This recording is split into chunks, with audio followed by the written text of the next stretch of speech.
నమస్తే కవితక్క, మంచిగా ఉన్నావులే? మంచిగానే ఉంటావులే.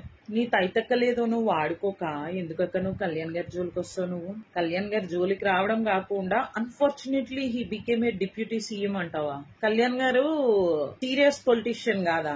అంటే నీ దృష్టిలో సీరియస్ పొలిటీషియన్ అంటే ఏందక్క? అంటే నీ లెక్క లిక్కర్ స్కామ్లు చేసి చిప్పకూడ తినేటోళ్ళ? మనము కళ్యాణ్ గారి గురించి మాట్లాడాలంటే ఒక స్థాయి ఉండాలక్క.